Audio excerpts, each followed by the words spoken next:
Barakata Yahweh, Barakata Yahushai, Bayishim, Rakah Kudash, Barakatum. First and foremost, I want to give all praises, glory, and infinite honors to Yahweh, Bayishim, Yahushai. Double honors to the apostles and elders, a great millstone who ruled and teach well, and peace and salutations to Ya'akim out there pushing this word in truth and sincerity to the four corners of the globe. May you brothers endure until the end. This is the brother Ra'aya with another video, and I'm going to start it off with 2 Peter chapter 3 verse 10. But the day of the Lord will come as a thief in the night, in the which the heavens shall pass away with a great noise, and the elements shall melt with fervent heat. The earth also and the works that are therein shall be burned up. And this is talking about the coming nuclear destruction, which is going to happen all across the planet, the Third World War. And as it says in Revelation chapter 11 verse 14, the second woe or destruction is past, World War II, and behold, the third woe, the nuclear-armed World War III, cometh quickly. And in this video, I'll be reading from a few articles to show that the Most High is putting the spirit on these heathen nations, especially the two main players in this upcoming third woe, the US and Russia, to get ready for this nuclear confrontation. And it's going to take place after the mark of the beast, which is the RFID/NFC microchip implant, is mandatorily implemented.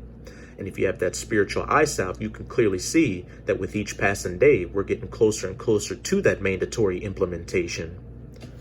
But the first article I'll be going to is on nationalinterest.org, and the title reads, "The True Danger of Withdrawing from the Open Skies Treaty. The demise of open skies bodes ill for the New START agreement, which caps the number of strategic nuclear weapons Washington and Moscow can deploy at 1,550. And I'm going to skip to the last few paragraphs of this article. The demise of open skies bodes ill for the New START agreement, which caps the number of strategic nuclear weapons Washington and Moscow can deploy at 1,550. Heavy bombers, ICBM launchers, and submarine ballistic missile launchers are also limited under the agreement, which allows the world's two largest nuclear powers the power to keep one another in check through on-site inspections and the exchange of technical information. If the United States and Russia refuse to extend New START for another 5 years, an extension only requires mutual agreement between Trump and Russian President Vladimir Putin. The treaty will expire in February of 2021. If this situation came to pass, then both nations would be permitted to build and deploy as many nuclear weapons as they wished. The last time the United States and Russia lived in a world without nuclear constraints was 1972, the pinnacle of superpower rivalry. But we're living in the pinnacle of superpower rivalry right now. And all these nuclear peace treaties or anything like that are futile in the end, because again, as it says back in Revelation chapter 11 verse 14, the third woe cometh quickly. And as it says in Isaiah 55 verse 11, so shall my word be that goeth forth out of my mouth. It shall not return unto me void, but it shall accomplish that which I please, and it shall prosper in the thing whereto I sent it. When the heavens shall be dissolved, and the elements shall be melted with fervent heat, and all the works in the earth shall be burned up. The Most High has declared that there will be a nuclear war, and nothing will happen to avert that prophecy from coming to its fulfillment. So if you're an Israelite, or a so-called Negro, Latino, or Native American out there, you better pray that you're of that elect number so you can be saved from this coming nuclear destruction. As for everybody else, you heathen nations and 2/3 Israelite, you better buy a lot of sunscreen because it's about to get very hot. The White House is reportedly debating a New START extension for a shorter time period than the 5-year maximum allowed under the treaty. While far better than simply watching the accord die in 10 months, a short-term extension is unlikely to provide the administration with the time to negotiate a more far-reaching and ambitious arms control agreement with Moscow. It certainly would not be enough time to entice China to join a comprehensive trilateral strategic weapons agreement. Hey, and China's going to get in on this coming nuclear destruction. They're going to ally with Russia to shoot their nuclear missiles onto the U.S. Washington's formal withdrawal means the Open Skies Treaty is likely dead in the water. The Trump administration should not make the additional mistake of passively watching as a far more important agreement. The New START nears its expiration date. The era of great power competition doesn't have to translate into great power conflict. Preserving the last nuclear guardrail is a no-brainer. And now I'm going to go to my second article on defenseone.com. If given okay, U.S. could conduct a nuclear test in a matter of months, Pentagon official says.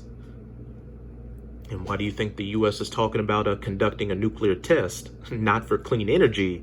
They're preparing for a upcoming nuclear conflict with Russia and other nations. This comes as senior national security officials are reportedly discussing whether to conduct a test. The United States could conduct an underground nuclear weapons test within months of being given an order to do so, a senior Pentagon official said Tuesday, but there's been no change in the U.S. policy to not test nuclear weapons, said Drew Walter, who is performing the duties of Deputy Assistant Defense Secretary for Nuclear Matters. He spoke 4 days after the Washington Post reported that senior officials representing the top national security agencies discussed conducting a nuclear test during a May 15th meeting. If the president directed, because of a technical issue or a geopolitical issue, the system to go test, I think it would happen relatively rapidly, Walter said Tuesday at a Mitchell Institute event. Walter said the Energy Department's National Nuclear Security Administration, which oversees the maintenance of U.S. nuclear weapons, has a requirement to retain the ability to resume testing on particular timelines. Reviewing those timelines for the readiness posture regularly is always prudent. NNSA officials maintain the capability to do all of that underground work, Walter said, meaning they have a location suitable for an underground nuclear test. A nuclear test could be conducted with limited diagnostics within months, probably not years, he said, but he added that the time to prepare for a fully diagnostic test that generates lots of data, all the bells and whistles, so to speak, might be measured in years. The United States has not tested nuclear weapons since 1992. The U.S. has signed the Comprehensive Nuclear Test Ban Treaty, but the Senate has not ratified it. Behold, the second woe is past, and the third woe cometh quickly. In April, a State Department report accused Russia and China of having performed nuclear tests. The United States finds that Russia has conducted nuclear weapons experiments that have created nuclear yield and are not consistent with the U.S. zero-yield standard, the report said. The report also questioned China's nuclear activities, saying they raise concerns regarding its adherence to the zero-yield standard. There is widespread concern about the major disparity in the way Russia and China appear to interpret and adhere to the zero-yield standard contained in the treaty, Walter said. We should be mindful of the implications over the long term of what other countries will learn, maybe not today, but in the long term, if they conduct tests at a lower yield tests that go supercritical. And not only has Russia been conducting new nuclear weapons experiments, but they've updated policies which further ease restrictions, allowing for a nuclear confrontation to happen that much more easily. As we'll see on my next article on antiwar.com titled, Russia Policy Allows Use of Nuclear Weapons in Response to Conventional Attacks, could also use nuclear arms to preempt upon information about attacks. Russian President Vladimir Putin has signed a new nuclear policy for the Russian Federation. The deterrence policy clarifies that Russia can use nuclear weapons in response to certain conventional attacks, so it doesn't even have to be a nuclear attack for Russia to be able to use their nukes. This is roughly in line with the 10-year policy document it replaced. In addition to retaliation for conventional attacks, The document also says Russia could deploy a nuclear response to preempt an attack if reliable information emerges of a ballistic missile attack against Russia. So Russia wouldn't even have to be attacked first. They could use their nuclear weapons before they were even attacked. Russia's policy almost perfectly mirrors that of the United States, the world's other major nuclear weapons power, which has also long resisted pushes to adopt a no first use policy. Despite this, both the US and Russia maintain that their arsenals are chiefly for defensive purposes. China has consistently reaffirmed a no first use policy. India likewise takes this position, but has suggested that they could change it in the future. Germany pushed NATO to adopt no first use as an alliance-wide policy, but this was rejected. So as you can see, we're getting closer and closer to that third woe taking place. Let's get back into some precepts. This is Isaiah chapter 34. I'm going to read verse 1 through 6. Come near, ye nations, to hear, and hearken, ye people.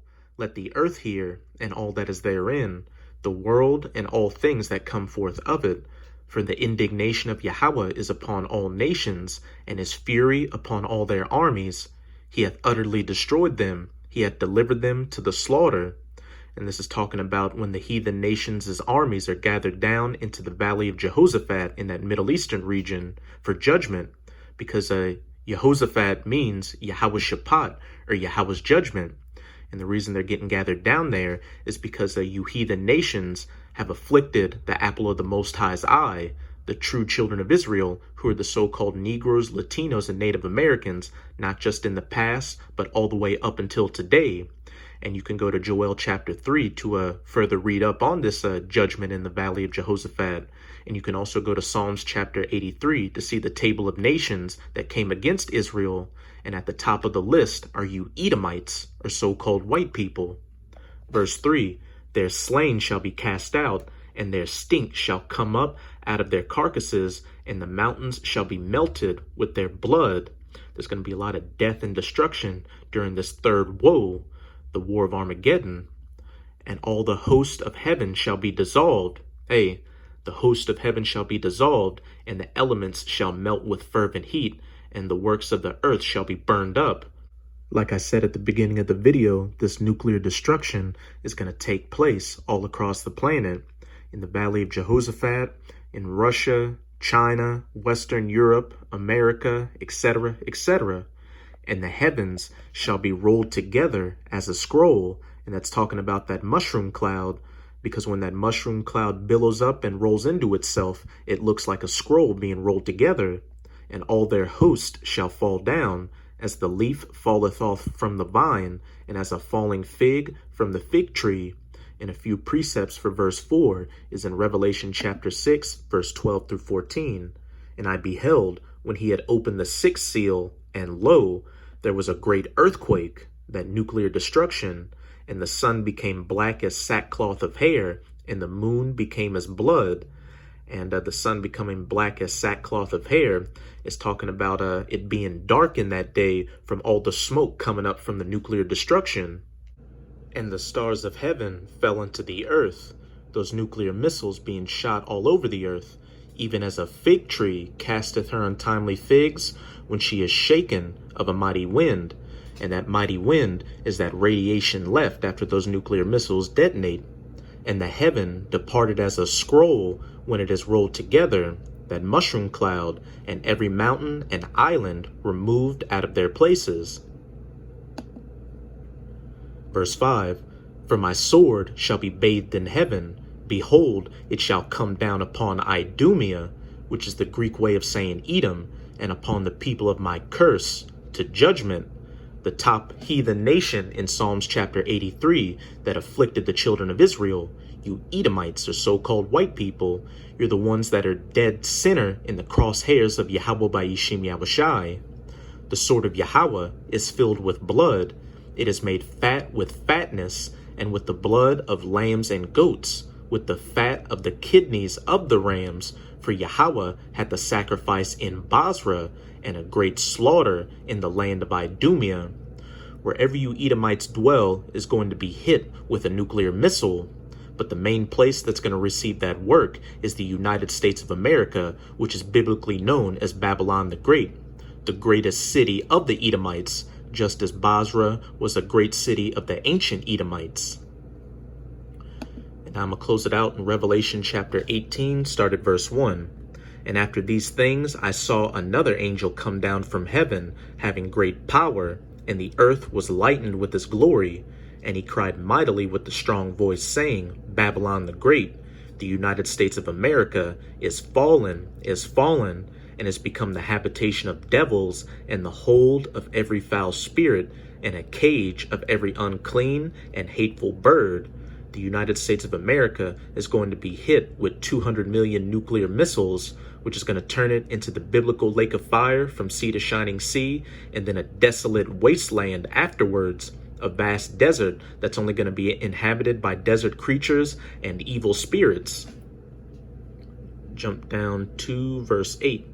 Therefore shall her plagues come in one day, death and mourning and famine, and she shall be utterly burned with fire, that nuclear fire, for strong is the Lord Yahweh who judgeth her, and the kings of the earth who have committed fornication and lived deliciously with her shall bewail her and lament for her when they shall see the smoke of her burning, standing afar off for the fear of her torment, saying, Alas, alas, that great city Babylon, that mighty city, for in 1 hour is thy judgment come.